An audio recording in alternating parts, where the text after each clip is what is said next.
Happy Friday. Happy Friday. You are listening to the She Heals Radio Show on Awesome God Radio. I am your host, Whitney J. It is Friday, April 9th, 2021. Thank you so much for tuning in. If you are tuning in on the Awesome God Radio app, thank you so much. If you have not downloaded the Awesome God Radio app, what are you waiting for? New shows, amazing music, amazing sermons. Listen, you do not want to miss this. Download the Awesome God Radio app. Listen, vote for us in the Stellar Awards for Best Internet Gospel Radio Station. Listen, go to stellarawards.com and make sure you cast your vote as well.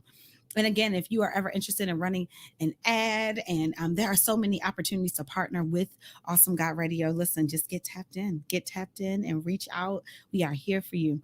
If you are tuning in on my YouTube channel, thank you so much. If you have not subscribed to Whitney Hogan's, please do so right now. And last but never least, if you are tuning in on Facebook Live, hit the like button, leave a comment, and share it to your page. How are you? How is your week? Listen, y'all, I'm a little sad today. I am really, really sad. I am a huge DMX fan. Listen, I know I love Jesus, but Jesus loves DMX too. And I am a huge fan, and I am so sad to hear of his loss. Hey, Michelle. Hey, Nelson. Love you guys. Love you guys. I'm so sad to hear of his passing. But it's interesting because something that I was going through earlier this week, as I was watching all the news, hey Tamia, I love you, watching all the news coverage, and I was just praying and praying, like, God, please, please.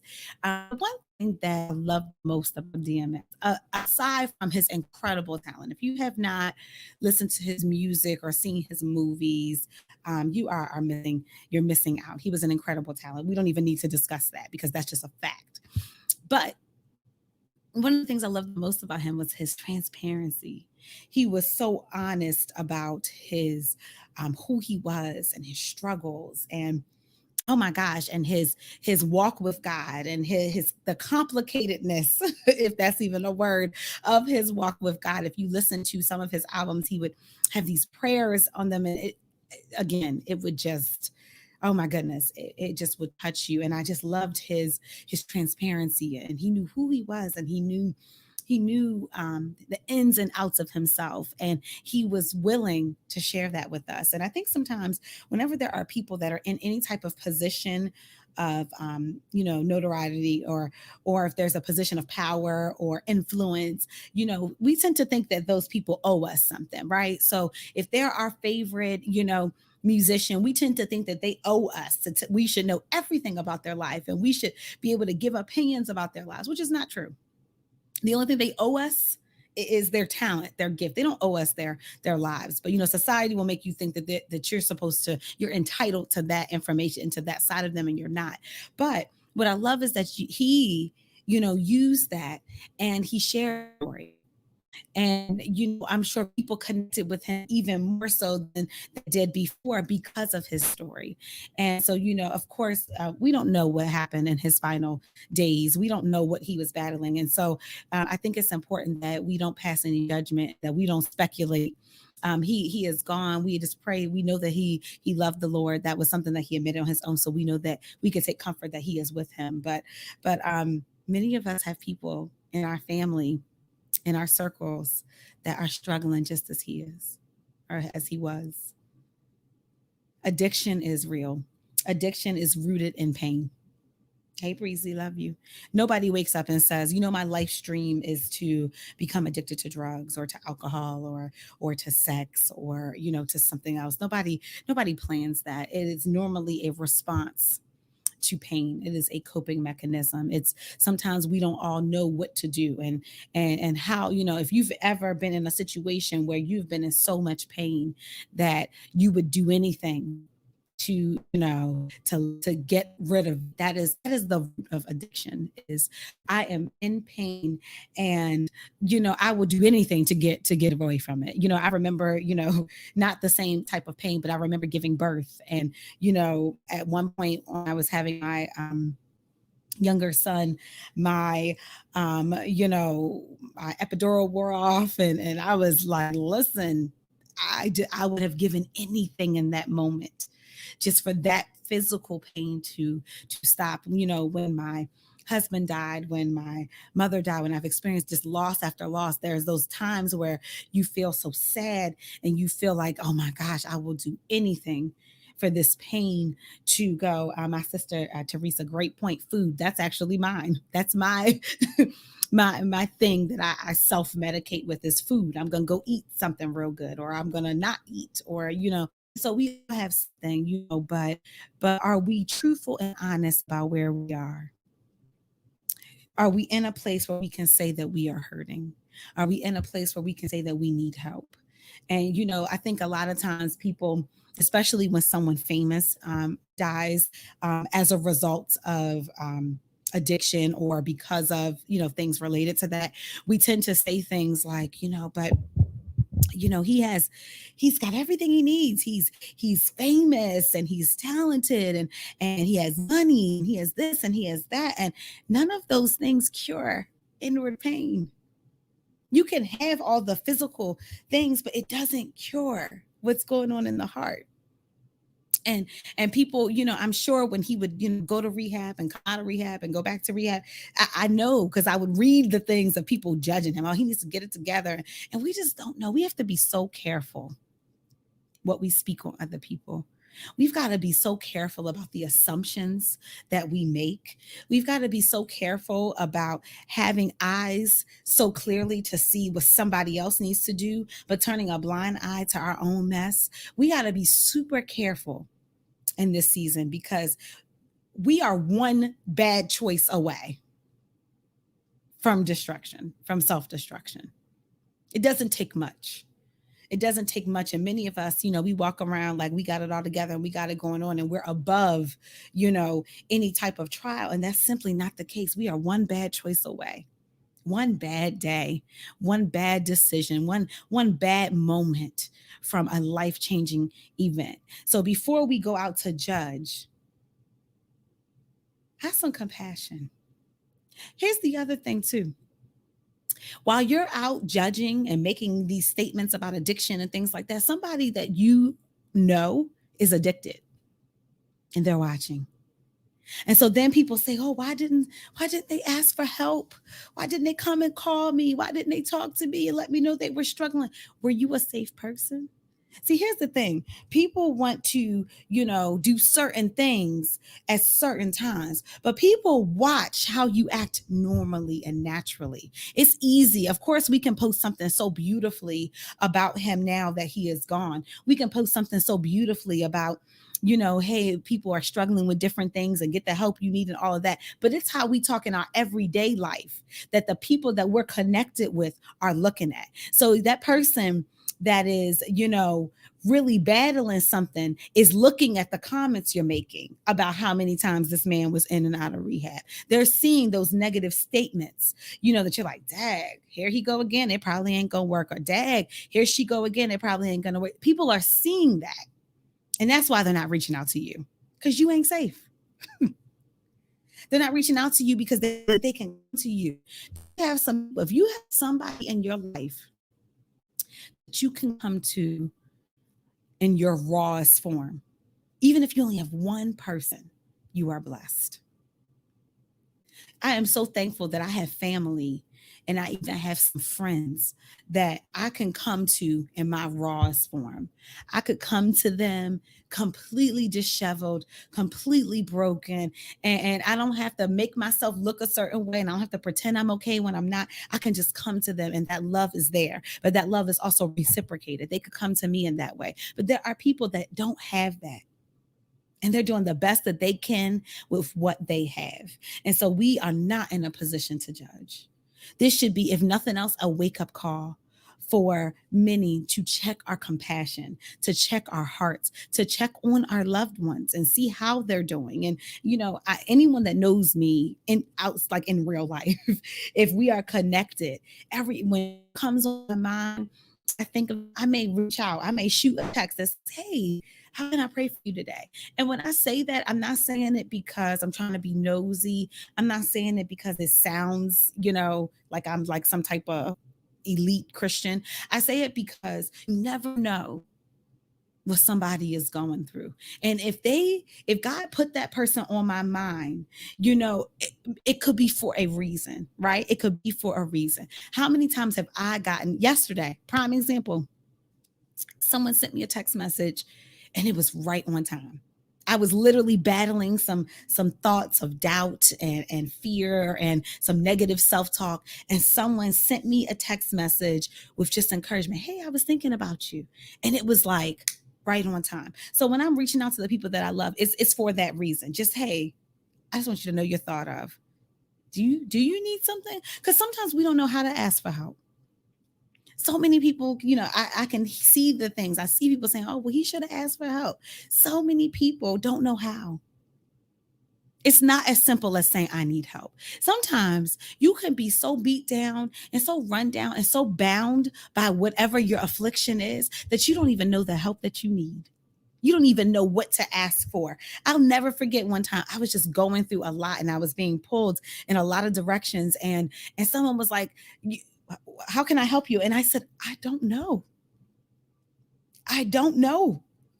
I'm so overwhelmed right now. I don't know how you can help me. You're going to have to pray and think. I don't know, because I don't have anything left to give. So using this tragic situation, if anything, take it as a moment to do a self-inventory. What can I do, God?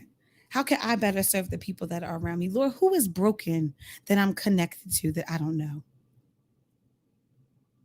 Who's that person in my family that's really going through and I have no idea? Who's that person on my job? Who's that person at my church? Who's that person in my, respected circle of friends? Who's that person, Lord, that needs a little extra love today? Will you prickle my heart, Lord, and lead me and guide me and direct me with how I can be of service to that person? We all need somebody. We all need somebody. And use this time to check yourself, because maybe drugs and alcohol is not your particular battle, but maybe it's shopping. Maybe you're like me and it's eating. Maybe it's something else.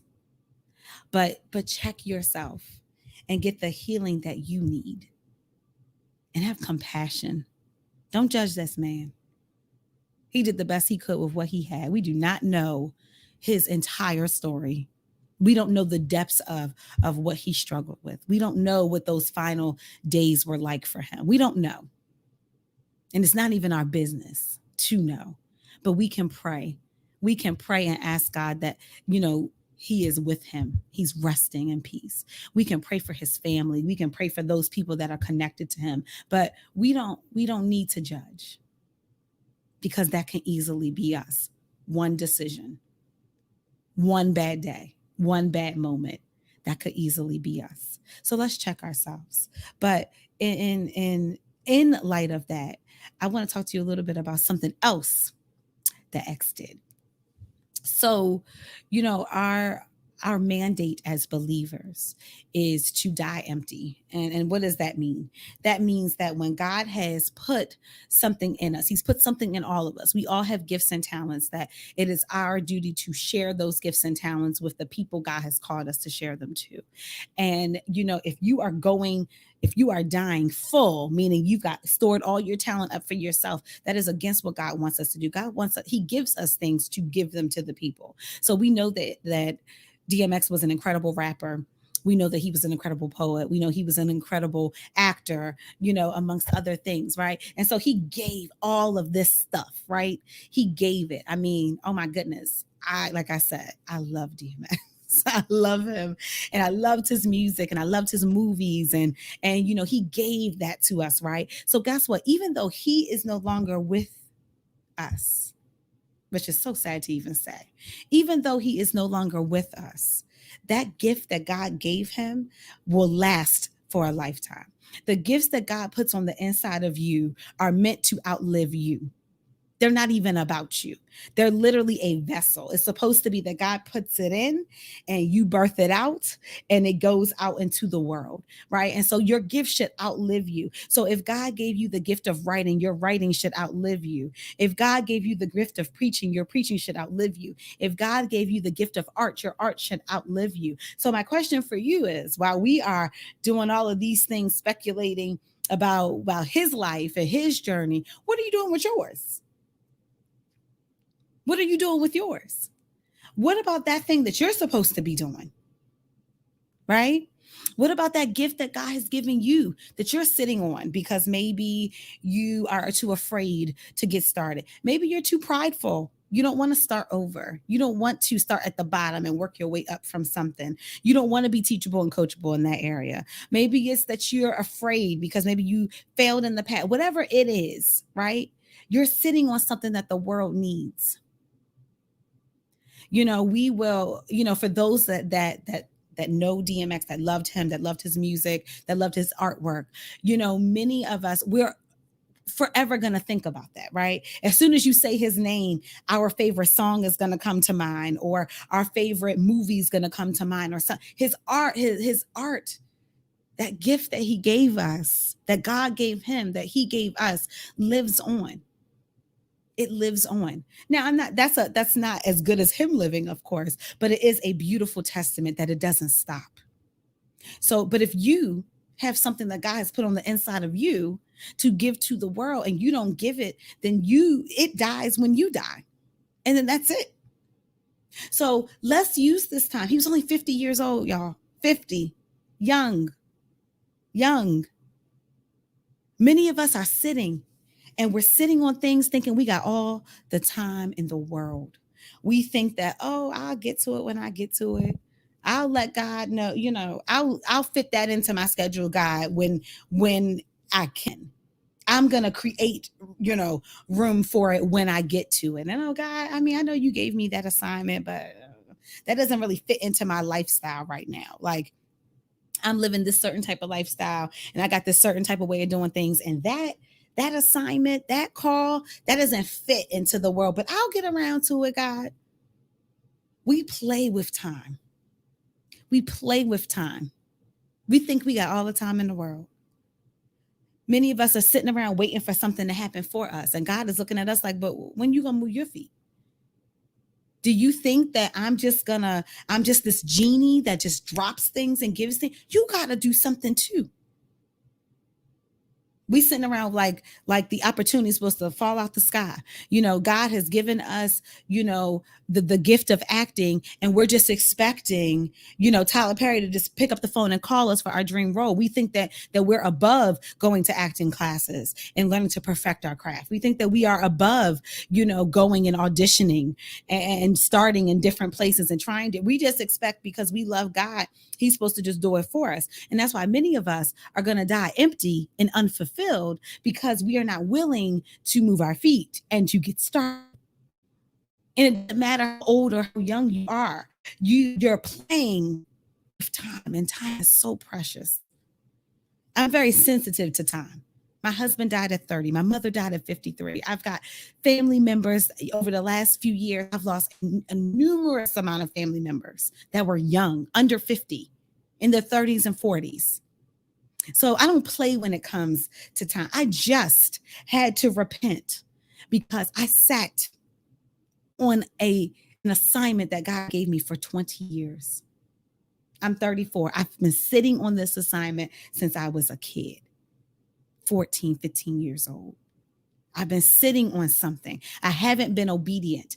And I just now, this year, repented and said, God, get me back on track. And so now I've got to start something from the bottom, from scratch.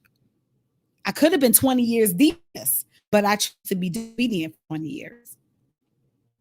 And I'm purposely saying it like that and not saying, oh, when I'm a kid, because sometimes we think, oh, well, I'm young and I'm still young now, so it's okay. No, that's 20 years of disobedience. We have to call it what it is. And I was acting like I had time.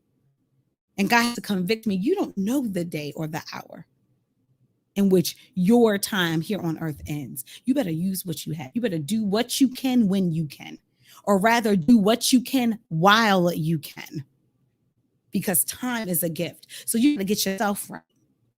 Anytime someone dies young or tragic, it should be a moment that we take. The first moment should be to grieve that loss, to pray for those loved ones of that person. And the next one should be to check ourselves. Okay, well, wait a minute, God, let me get myself together, because the way people are passing away and the way that things are happening nowadays, let me make sure I'm right.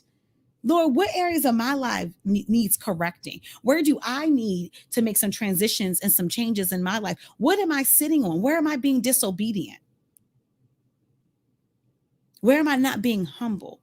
Is it the unforgiveness that's going to cause an early death for me? Because I am withholding rather, forgiveness for other people or forgiveness for myself. Is it disobedience? Is it doubt and fear? What is it, God? Because any moment can change our lives. I could go outside today and in one moment make a mistake of some kind that deeply impacts the rest of my life. And not just the rest of my life, the rest of the lives of the people that are connected to me. DMX has several children. I've heard different reports of the number, but again, that's not my business how many kids he has. The point is, there are children that now are without their father. There are family members that now are without, there are mentees that are without their mentor. Do you understand what I'm saying? So we're sitting on this thing. We think we got all the time in the world to get it right. And we telling God what we going to do on our timeline, since we think we know it all, right? Because we think we're entitled to a long life. The reality is our life will be what it is, but the permissive will of God is real. And just because he allows it doesn't mean it was in his perfect will. And so now here we are judging his life, judging the life of DMX, and we got our own mess that we need to be clearing up. We're sitting on untapped talent. We're sitting on gifts not being used. We're sitting on our own addictions and afflictions. We're sitting on pain and trauma and not being healed, whether we are the recipient of the pain or the cause of the pain. We are sitting on it. But we've got commentary for days about a man that we never knew. We got to check ourselves. We got to check ourselves. We all have something. And the good thing, the good news is that we serve a God that can take us in our whole mess. He loves us. God loved DMX. Don't get it twisted. I don't care what his music talked about. I don't care what his movies were about. Don't get it twisted. DMX was a man that openly professed his love for God. And I know that God loved him, knowing all of his pain, all of his flaws, knowing all of those things. That's the beauty of the love that God has for us. That's the beauty of a relationship with God, is that he loves us so much despite all of our mess. He loves us. He loves us. And he's waiting on us. Don't allow his death to be in vain. Use it to reflect on you.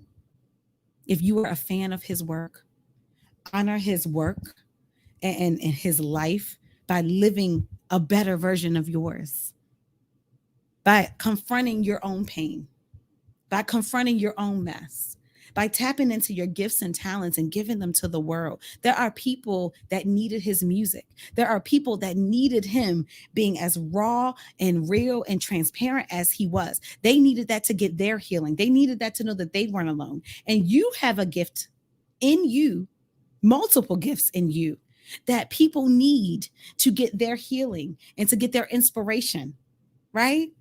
So if you're withholding it for whatever reason, you are also withholding other people from getting the things that they need.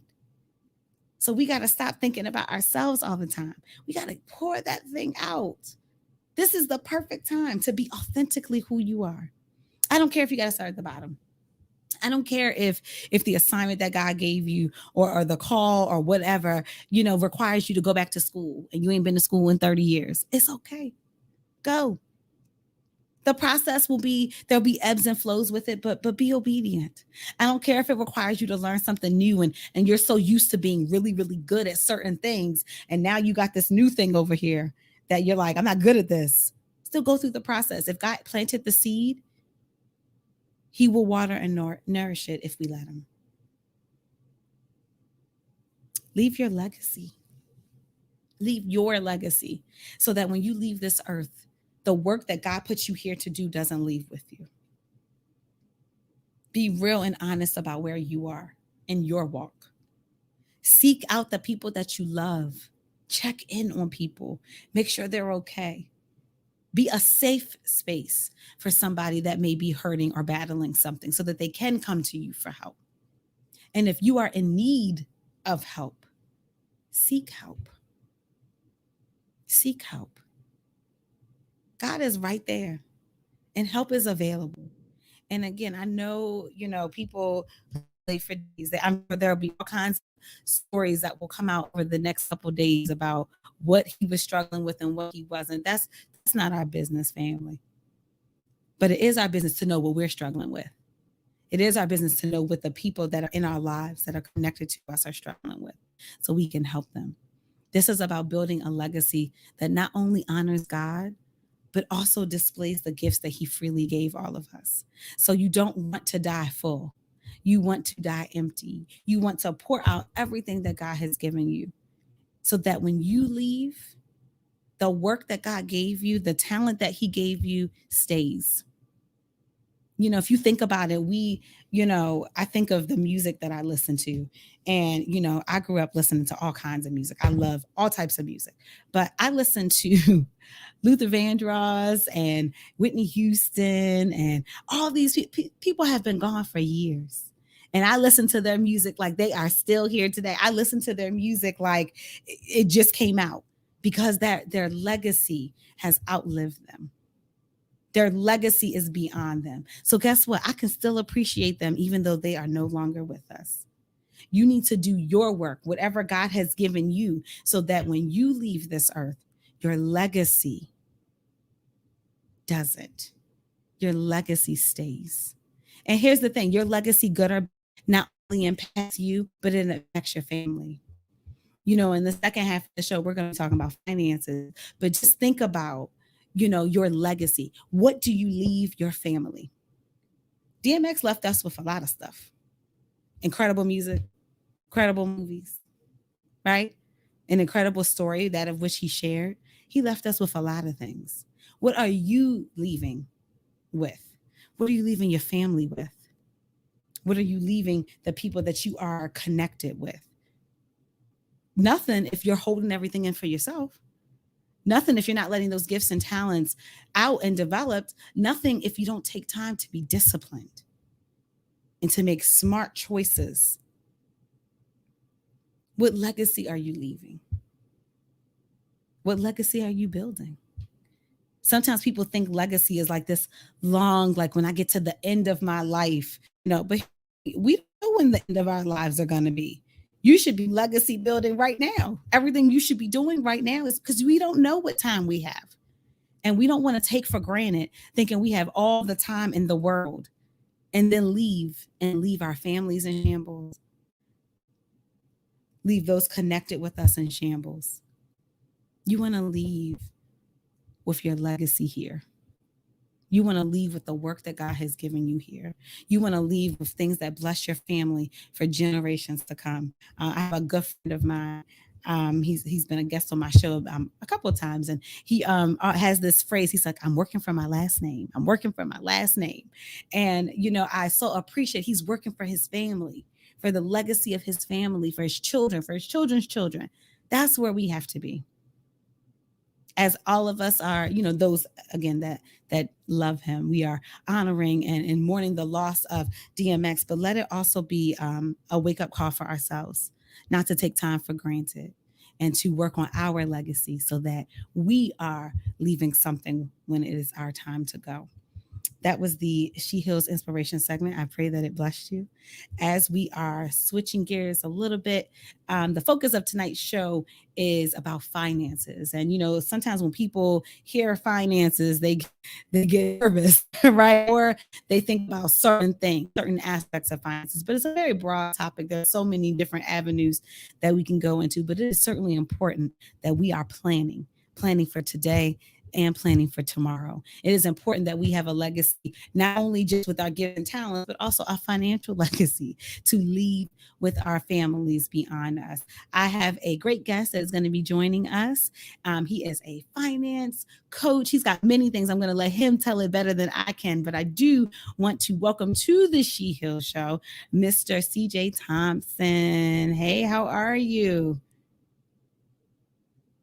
Oh, I can't hear you. Hold on. Hold up. Hey, how are you? I'm doing great. And yourself? I am good. I can hear you now. Good. Wel- I can hear Welcome, you. welcome to the show. Thank you so much for taking time to kind of come and hang out with us. So, first, I just want you to introduce yourself and share a little bit about what you do. My name is Clarence Thompson. I'm lovingly referred to as CJ. I'm a finance coach, financial expert. I do a little bit of everything. Just want to have a casual conversation with you all. My background is in finance and real estate. I have a master's degree in business administration with a focus on organizational management. A native of Baltimore, Maryland, Baltimore City. I've been all around the country, really, just living, traveling. And I wanted to come back to Baltimore to really provide a resource and an avenue for people of color and an urban background to be able to get financial literacy education. So I created Capital Connoisseur Group back in 2012, just with that purpose in mind, just to be able to resource to help people of brown colors, urban areas understand their finances better in all personal finance areas. Awesome. Awesome. Thank you so much. I think it is just so important. I think it's so important that we, as a community, really empower each other to make the best financial decisions and to think outside of the box. I know for many of us, sometimes it's hard to see, a reality where we're debt free, where we have multiple investments and property and things like that. But it's completely possible. It's absolutely possible. But if we're not taught, how are we ever going to get there? And so, talk a little bit about how you do coaching as far as financial literacy. So just, I guess, to give a little bit of background, what I realized was I was working in corporate America, and I realized that there was a niche. There was a huge, huge void in the area of personal finances. It started with basically my tax services. And I realized so many of my friends and my peers had graduated from school, had decent backgrounds, had educational backgrounds, master's degrees, and all types of degrees, but they didn't understand their personal finances. So that became an avenue for me to be able to do that. I started out with a life insurance license. I was doing workshops and things of that nature in churches and civic organizations. We can definitely attest to that now with the passing of DMX. Like, life insurance is something that we definitely Yes. need to be pushing. So I started with there, and then I just realized, honestly, the lack of knowledge and lack of information. I was coming across people that just had policies and they didn't know what they were. They didn't know how to utilize them. They didn't know what they signed up for. So I was like, wow, there's a void. And in my expertise, I realized that in corporate America, you were only going to serve people that were making six figures, that had, $500,000 to invest. And I was thinking, well, what about myself? I was from a single parent household. My mom had made even $40,000, $50,000 all my life. And I was like, what about the person that needs to invest $5,000 or $1,000? Like, who's helping them figure out where to put their money? Right. Right. And so let's hop into that a little bit. I think that so many of us, like you said, have no clue where to get started. I think about life insurance being a big, big one. I remember, that not everyone had policies, right? And, sometimes people think, I don't need it right now. I'm young. Right. I'm, 20, I'm, 30 or whatever. And I just remember in my own personal life when my husband died at age 30 and I became a widow at 25 with two small children. I'm so thankful that he made sure he had life insurance and that at least in that moment, that was one thing I didn't have to think about. I didn't have to worry about how to pay for his final expenses, or I didn't have to immediately worry about how are we going to live and survive, because there was that one step, made a difference for us and helped us, to transition into our new normal. And so how important, let's just kind of talk about life insurance for a second, because it just kind of naturally came up. How important is it for us to have life insurance? So let's talk about it. I'm glad you said that. So one of the big things I think about, let's kind of dispel one of the myths. One of the biggest myths, I believe, is that you don't need it because of age, right? You want to get life insurance as early as possible because it is dependent upon your age. Your premiums and your rates are going to be based upon your age, your medical conditions and things of that nature. Obviously, as we get older, God forbids, but we start having more ailments. Things start hurting a little bit more. We got to wake up and stretch in the morning, and we got to bend down and touch our toes, right? So we want to secure those things as early on as possible, right? That kind of goes back to investing and saving. The earlier we start, the better we are at creating wealth down the line. So one thing is, don't get caught up in the whole life. Don't get caught up in that, right? Get what you can afford. That's the first thing. Get what you can afford. I'm not going to spend a lot of time on talking about the differences, but term obviously just serves for a term. It could be 10 years, 20 years, or 30 years. Whole life is obviously for the duration of your life. Whole life is a little bit more expensive, but in your case, on a situation we're talking about, you want to just make sure you have something. So the earlier you get the life insurance, you can combine two. I always tell people, combine them. Get a small term life policy because it's inexpensive. When you can afford it, then get a whole life policy. So I think that's the advantage of both. And that kind of goes into the coaching, right? So when I do my coaching aspect, it's more so doing an assessment of where people are, right? It's almost like a financial needs. So we look at, what do you have in place? Do you have a savings account? Do you have children, right? If you have children, are you utilizing the 529 plan? Are you making sure that you're saving for their college future? If they don't go to college, are you saving money for their trade school, plumbing, HVAC, whatever the case may be? Because that's tax deferred money.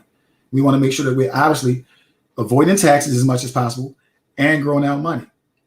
So I always try to get a holistic approach of where people are financially, and then setting them up almost like their foundation. Before you start thinking about investing, your $5,000 tax return, let's make sure we put some money aside for the kids and the family in those areas.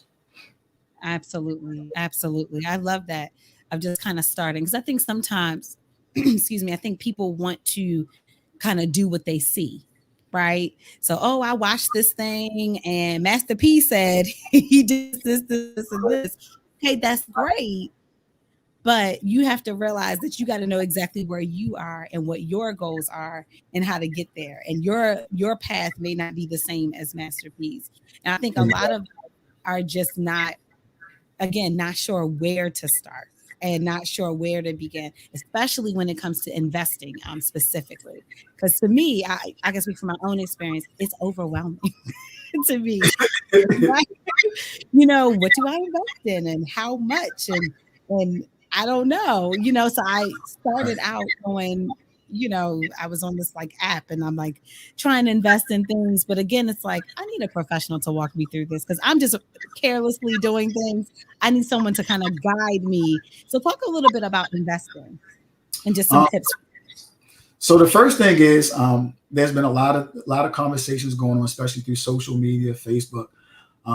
It's like a gift and a curse, right? And I'm going to say, because there is so much information going on. And everyone now has become an expert because there is so much information readily available. So that's the gift, but it's also the curse. Because now you listen to your friends say, buy this stock, invest in this share, buy this coin, buy this Bitcoin, buy gold. I mean, you're hearing so many things go through your ears. Yeah. You're like, well, who's telling me the right thing, right? There's a number of Facebook groups. But first thing I always tell people, just submerge yourself with as much information as you can before you invest. That's like anything, right? Before you just jump in the water, find out how deep the water is. Like, don't just jump in there and think you're going to stand up. Is it 8 feet? Is it 10 feet? Like, find out. So that's the first thing. You can use YouTube. Facebook does have a lot of groups now for investors and things of that nature.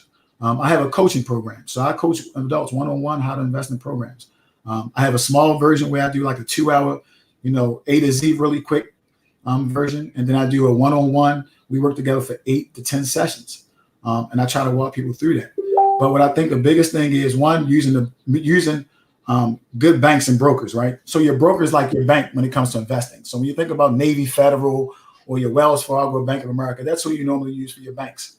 When it comes to your brokerages, you have Charles Schwab, E-Trade, TD Ameritrade. You have some of the smaller ones like Robinhood.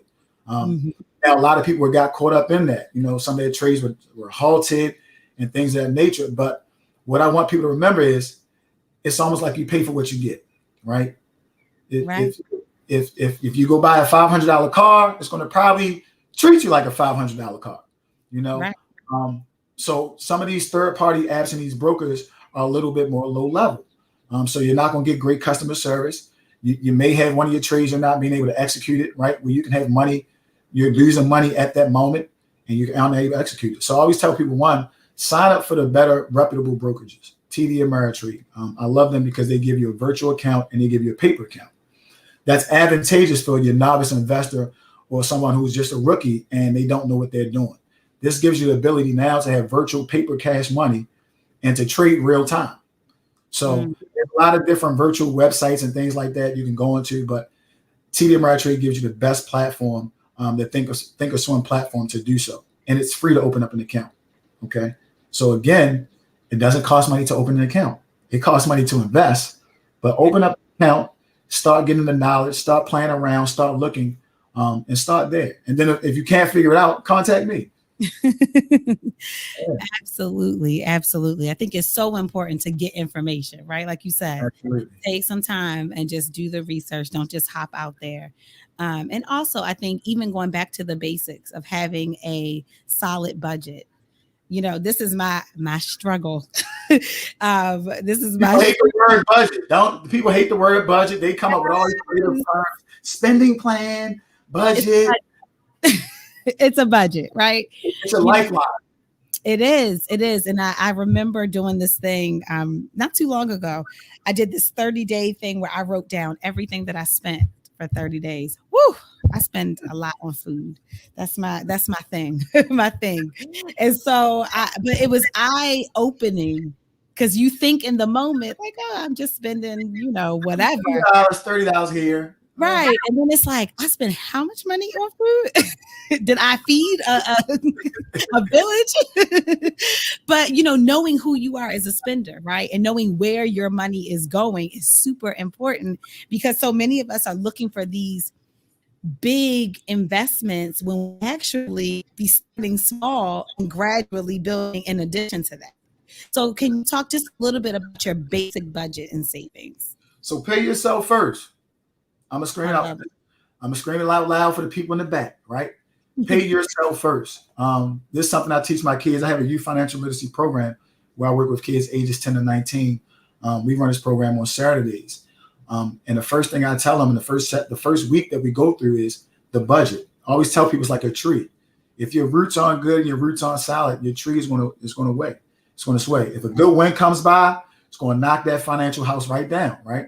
So your budget is so critical because you want to make sure. We went through a pandemic, right? We're still going through a pandemic technically. A lot of small businesses that went upside down.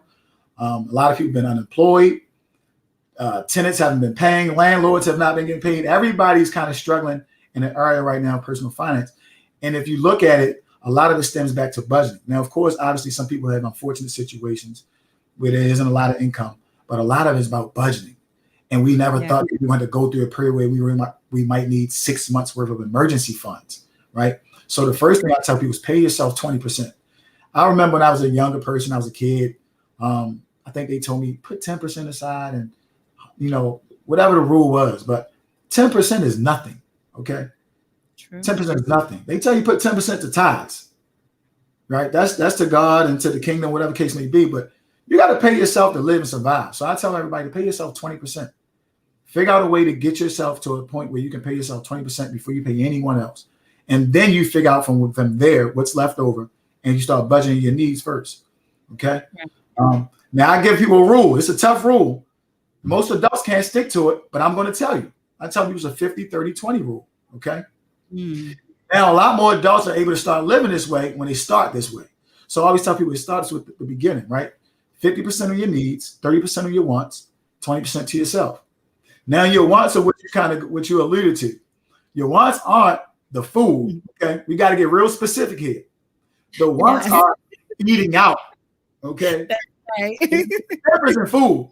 One is groceries, right? The groceries is the budget. Right. I got enough food to last. I need to get in there and cook, and I got to push myself. Some days I'm tired, right? But the other side is the eating out, the entertainment, the acceptance, the wants, right? So those things we got to focus on. And we got to look at cutting back. One of the biggest things I've been able to benefit from, I'm gonna be honest with you, and it's different if you're a parent and you're an adult, but I know we have a lot of different listeners. But house hacking, right? Sharing your space has become so huge through Airbnb, through all these different channels. Travel nurses now. We're hearing so many people figuring out ways to condense their space or not to need so much. You have the ability. If you have the ability, I always tell people, it's discipline, sacrifice. If it takes you a year to maybe rent out your basement just so you can start to pay down your student loan debt, rent your basement out for a year. It's not going to kill you. It might cramp your space. Clear out that top basement room or that top room or whatever the case may be and set it up so that you can rent it maybe 3-4 times a month. But just come up, kind of analyze your budget, sort of like what you said, review it, and then see those areas where you really just have some pitfalls and where you can tighten up a little bit. Absolutely. Absolutely. And I mean, if this last year hasn't taught us anything, it has taught us that, if you don't have any emergency funds or anything put away, what are you going to do? You won't be able to survive. There is no, savings or no. So this year, definitely, if we needed a reminder, we got one, right? Because the stimulus came through for a few people, right? We got some people got stimulus money, right? So now the stimulus money, right? You got unemployment money that came through. Okay, you got stimulus money that came through. Now we have another cycle of tax money coming through, right?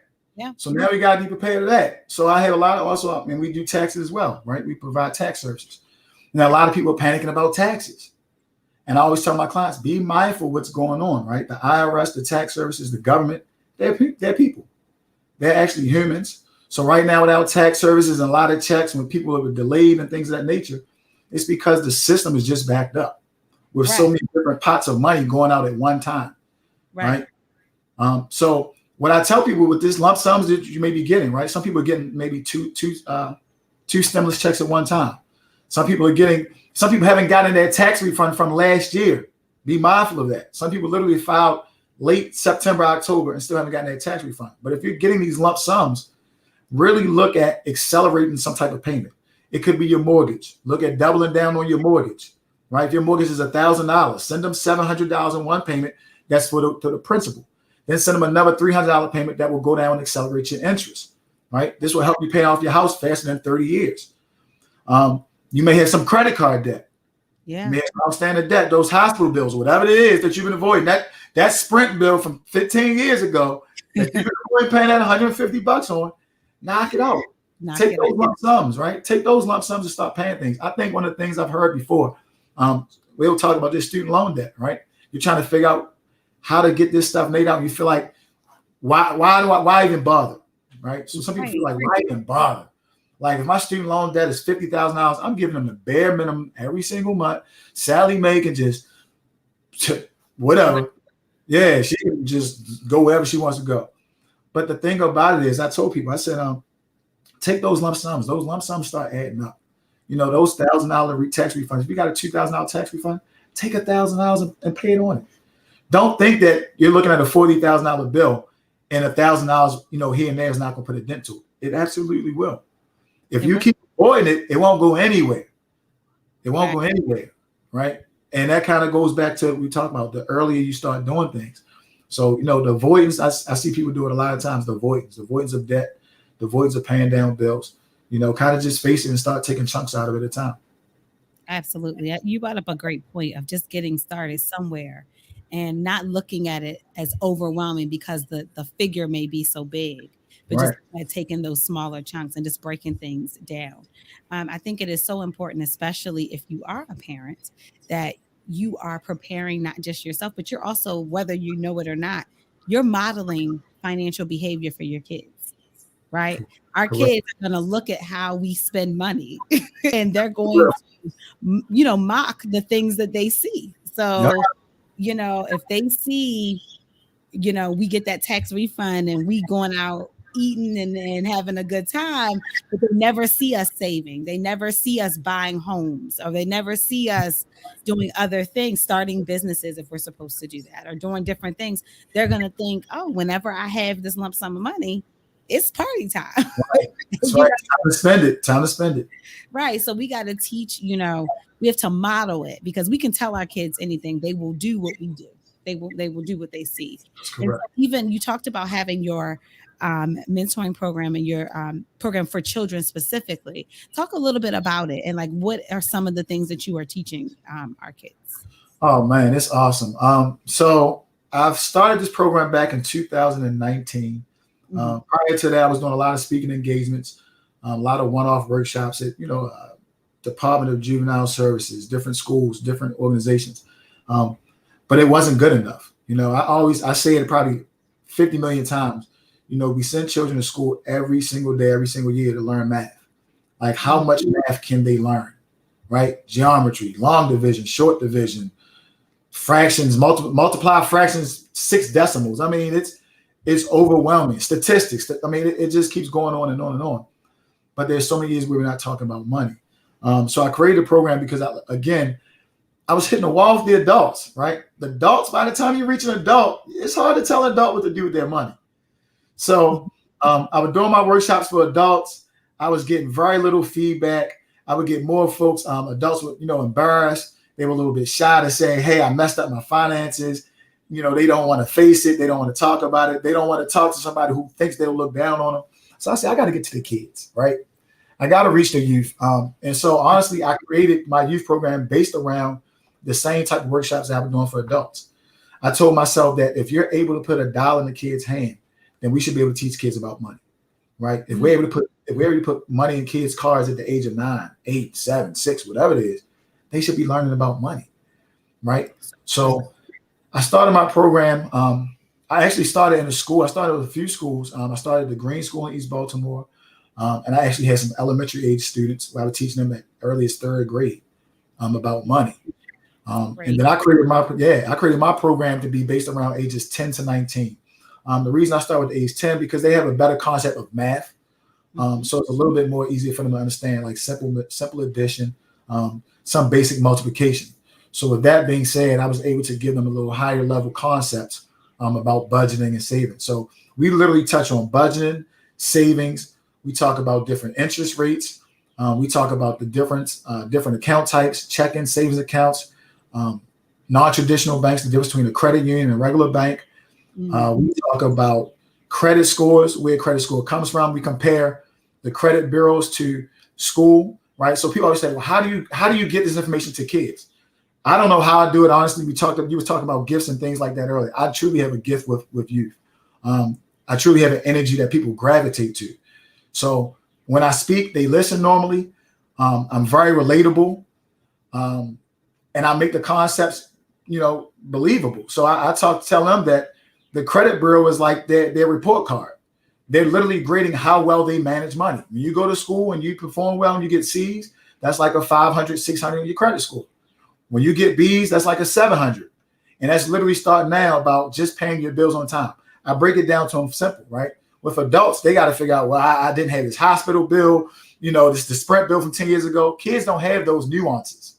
So you can just tell kids simply for credit, pay your bills on time. Pay yourself, pay your bills on time. You'll have excellent credit by just doing that. So I make a lot of things later, but I play a financial Jeopardy game with them, right? So it's a game, it might be a category of savings. It might be a category of credit. It might be a category of banks, right? And they get a double Jeopardy for the day. And they get to pick a category for 500 points. So the program is really, really well. It's $99. We do it for 3 Saturdays. We do it every single month. So the next session begins May the 8th. So it'll be the 8th, the 15th, and the 22nd. And then we do another one in June. You can find it through Eventbrite. If you follow me on Instagram, Capital Connoisseur, you can find more information through there. You can connect with me through there as well. You can follow us on Facebook to get information about the youth program as well. So it's been a very, very successful program, honestly.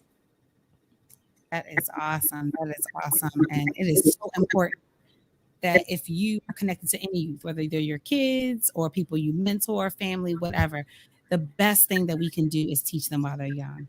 The best thing we can do is help them to have a solid financial foundation, having the understanding, but also the practices as well. So I commend you for the work that you are doing. That is wonderful. So you did just talk on a little bit as we're wrapping up the show. You gave some of your contact information, but if there's any other way that you want people to contact you, please let me know, and we will be dropping it in the comment that is listening, so that you will be able to reach out to take part in that program, or if there are any other events you have coming up, let us know.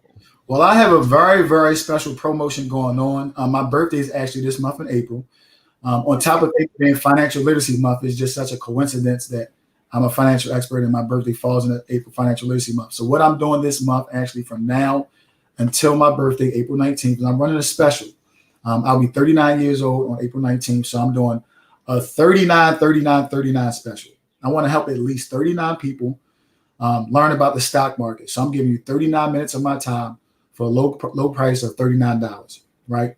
So if you contact me through my Instagram, Capital Connoisseur again, or through Facebook, you can reach me directly that way. And we can figure out how to set up the scheduled time. But I'm giving you 39 minutes to learn about the stock market for $39. So I want to just give that away as some type of gift. Like you said, you got to give your gift away. So I want to make sure people that are positioned right to learn how to invest in the stock market the correct way. I had a young lady reach out to me the other day. She traded some stocks and she could, almost like this Bitcoin thing people talk about, she could not figure out how to get her money out. So she made some money in the stock, but because she was so, she had lack of knowledge about how to execute and maneuver through the platform, she couldn't figure out how to get her money out. So the Youth Financial Literacy Program is another thing we're doing. Contact us for that. I do financial literacy, financial coaching. Obviously, if you're an adult, you have credit issues, you have tax issues, you want to learn more about the stock market, contact me for that as well. That's about it. Awesome. Well, I put your contact information in the comment section of each of our live feeds. So listen, people, reach out. We all need to get better at something, even if it is just learning the basics. Maybe you're not. Maybe you don't need to know the basics. Maybe you're already well versed, but you just need to check in. Listen, we should always be students. We should always be learning more and growing and evolving. And so reach out to him for the youth program, youth literacy program. If you have your own credit access services that you need, if you just need coaching on your individual situation, he and his team is here to help you. As we close out the show, I ask every person that ever is a guest on the She Heals radio show to just leave a word of encouragement. You know, we never know who is listening to our shows and what they may be going through, whether it's financially related or not. But just what is a word of encouragement to someone who may need it? For you, I want you to say. Oh, for me? Yeah. Oh, I'm sorry. Encouragement. No, you're fine. So my words of encouragement is honestly financial.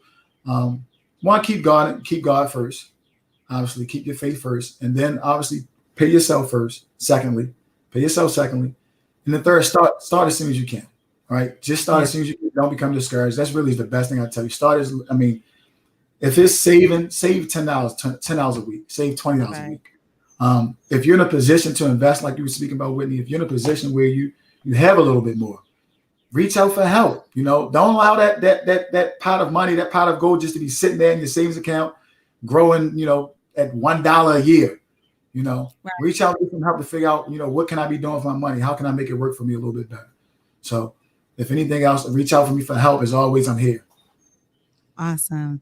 Thank you so much to Clarence C.J. Thompson for being a guest on the She Heals radio show. Shout out to my super producer Quincy for always taking care of the show. Listen, as we wrap up, let me just say this. Every week we come on here and we talk about various topics, but we never take for granted that we don't know who's listening. If you are struggling with anything, just know that God loves you and he cares. And sometimes, it may feel like he's so far away, but he is always near to the brokenhearted. If you are struggling for any reason, please reach out. You can always reach out to to me if you are in need of any prayer. If you are struggling with depression, suicidal thoughts, or ideation, we want you to get the help that you need. We will be dropping the crisis hotline in the comment section. If you need help, help is available. No need to be ashamed. We just want you to get well. In closing, she thinks, she feels, she prays, she cries, she trusts, she fasts, she strengthens, and ultimately she heals. This is the She Heals Radio Show with your host, Whitney J. Have a blessed weekend. Take care, and we'll see you back here next Friday, 6 p.m. Eastern Standard Time. Take care. God bless.